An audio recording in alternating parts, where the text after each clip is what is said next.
साधुओं के घर के तोते भी राम राम कहते सुने हैं, लेकिन वही तोते अगर किसी दुष्ट के घर हो ना तो गिन गिन कर गालियां भी देते हैं भाई। साधु असाधु सुदन सुख सारी, सुख सारी नाम होता है तोते का। अगर संतों के घर में तोते होंगे ना तो वो क्या बोलेंगे, राम राम कृष्ण कृष्ण बोलेंगे। लेकिन अगर दुष्टों के घर होंगे तो अच्छी अच्छी गालियां भी देते हैं तोते, है ना। तो क्या कहते हैं ना, कहते हैं कि संतों के घर के तोतों को संत क्या कहते हैं, बोल सुबह राम राम मीठी मीठी वाणी रे, बोल तोता राम राम, तू राम राम बोल। वहां के तोते भी सुधर जाते हैं, ये संगत का प्रभाव है। और दुष्टों के संग से, क्योंकि हालांकि तोतों को नहीं भी पढ़ाओ तो आपस में उनके घर में कलह रहती है, आपस के अंदर वो गाली गलौज करते हैं तो वो गाली गलौज तोते भी देने लग जाते हैं। संगत का इतना फर्क पड़ता है, ये ध्यान रखिए। सफलता की रामायण है, आपकी संगत ही आपको महान बनाएगी और आपकी संगत ही आपको गिरा देगी। आपके जीवन की सफलताओं का अर्जन आपको संगत से ही होगा और आपको नीचे गिरना भी आपकी संगत ही सिखाएगी। धूम कुसंगति कारिक हुई, ये धुआं किसी को अच्छा लगता है क्या? कालो काला हो जाता है, पूरा कमरा काला हो जाए, किसी को अच्छा लगता है क्या? पर लिखिए पुराण मंजू बस सोई, वही धुआं जो है वो अगर सुसंगत में आ जाए तो उस धुएं का नाम स्याही हो जाता है। और वही स्याही पुराण लिखे जाते हैं, हम इसकी पूजा और करते हैं। ये वही काले अक्षरों से लिखी हुई है। पहले तो कलम से लिखते थे, तो जिस काले को कोई बर्दाश्त नहीं कर सकता था कुसंग के कारण, वही अगर संतों के पास किसी कवि की लेखनी के पास में पहुंच गई तो वही कालूस पवित्र हो जाती है। लिखिए पुराण मंजू मस सोई, धुआं कुसंग से कालिक कहलाता है और सुसंग पाकर के उसका नाम स्याही के रूप में हो जाता है। और जब उससे पुराण लिखे जाते हैं, सोई जल अनल अनिल संघाता, वही धुआं जल अग्नि और पवन के संग से फिर मेघ होकर जीवन दाता भी तो होता है। हो ही जलद जग जीवन दाता, वही धुआं ऊपर उठता है। अभी अलग बात है धुआं किसका है, वही धुआं जो कहा है गगन चढ़ई रज पवन प्रसंगा। संगत का इतना फर्क पड़ता है भाई। आप संगत पे जितना ध्यान देंगे उतना ही सफलता को प्राप्त करेंगे। ये संग क्या है, कुसंग क्या है? लकड़ी, कंडा, तृण, बड़बूंजा आदि के संग से जो धुआं घर में जम जाता है ना, उसको हम कालिक कहते हैं। घर को काला करता है तो हर दीपावली पे हमको घर को पुताई करनी पड़ती है कि घर काला हो गया। लेकिन लिखिए पुराण मंजू मस सोई, पुराणों को लिखना ही क्यों कहा, क्योंकि वेदों का नाम क्यों न दिया? उत्तर यह है, पुराणों को लिखने का भाव यह है कि वो पूजनीय हो गया। पुराण लिखे जाते हैं, वेद लिखे नहीं जाते। वेदों को क्या कहते हैं? श्रुति। श्रुति मानो सुनना। वेद सुने गए, फिर स्मृति, फिर उन्हें याद किया गया। तो श्रुति पुराण, वेद सुने गए लेकिन पुराण लिखे गए। ये सब जानते हैं, वेदों को इससे न कहा कि वे श्रुति कहलाते हैं। और इनका लिखना सम्मानार्थ वर्जित भी है।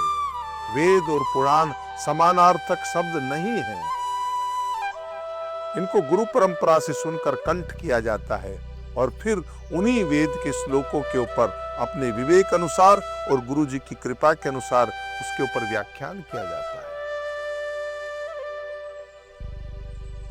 सोई जल अनल अनिल संगाता, यानी संपूर्ण प्राणी किससे पैदा होते हैं? अन्न से पैदा होते हैं। अन्न की उत्पत्ति किससे होती है? वर्षा से होती है। और वर्षा यज्ञ कर्मों से वर्षा होती है। तो धुआं, तेज, जल, पवन, मेल, ये सब मिलकर तो मेघ ही बनते हैं। इसी कारण मेघ धूम योनि नाम है, जल का जीवन नाम पड़ा। अपन उत्तरकांड में पहुंचेंगे जब पहुंचेंगे, अभी तो 6वें और 7वें दोहे में लगे हुए हैं, अभी तो 7वें दोहे की तरफ हम जा रहे हैं और कितने एपिसोड निकल गए, लेकिन कोई फर्क नहीं पड़ता। चीज की गहराई में जाएंगे तो कुछ समझ आएगा। जग जीवन दाता, इसका मतलब यह है वह संसार का जीवन दाता स्वरूप है। शाही होकर पुराण द्वारा पंडितों को जीवन देता हुआ, साधुओं को जीवन देता हुआ, आम जन के लिए, ये हमने कहां से सीखा? इसी पुराण से सीखा, ज्ञान से सीखा, पुस्तकों से सीखा। शाही होकर पुराणों द्वारा, पंडितों द्वारा जीवन दाता हुआ, और मेघ होकर जगत को जीवन देता है। और मेघ जब जल की वृष्टि करते हैं उससे अन्न पैदा होता है, और अन्न में प्राण होता है। और प्राण जो है, अन्न से प्राणों की रक्षा, अन्न से प्राणों की रक्षा के योग्य ये शरीर होता है। तो जगन मात्र को इससे सुख होता है। इस प्रकार 3 प्रकार के दृष्टांत जो हैं आज इस उपदेश में हमने दिए। रज, पवन और जल। मिट्टी का दिया कि मिट्टी किस प्रकार से संग पाकर के आसमान को छूती है, नहीं तो कीचड़ बनती है। पवन का दिया और उसके साथ में जल का दिया। फिर उसके बाद में दूसरा उदाहरण जो था सुख, सारिका और धुआं का दिया। तोते का उदाहरण दिया, सारिका और धुआं का दिया। इनके द्वारा सुसंग और कुसंग के लाभ हानि दिखाई गई। इस प्रसंग में तीनों दृष्टांतों के देने का भाव यही है कि रज, पवन, जल ये जड़ है, और सुख, सारी ये चेतन है। जिनको बुरे बुरे का ज्ञान नहीं, और धूम जड़ रूप और चेतन रूप भी है। इन दृष्टांतों को देकर गोस्वामी जी ने दिखाया है कि जड़ पर भी जड़ का और चेतन पर भी चेतन का प्रभाव जड़ चेतन संज्ञक है। ग्रह भेषज जल पवन पट, पाई कुजोग सुजोग, होई कुबस्तु सुबस्तु जगह, लखई सुलक्षण लोग, सम प्रकाश तम पाख दुहूं, नाम वेद विधि कीन, ससि शोषक पोषक समुझी, जग जस यप जस दीन। तो आज इस दोहे के अंदर जो लिखा है कि ग्रह है, औषधि, जल, वायु, वस्त्र, बुरा भला संग पाकर संसार में बुरे और भले पदार्थ कहे जाते हैं। सुलक्षण लोग ही इस लख को जान सकते हैं। 2 पक्ष आते हैं, शुक्ल पक्ष और कृष्ण पक्ष, जिनके ऊपर हम व्यापक चर्चा करेंगे। दोनों में समय बराबर रहता है, लेकिन एक अंधेरा पक्ष कहलाता है, एक उजाला पक्ष कहलाता है, जिसकी चर्चा हम कल करेंगे।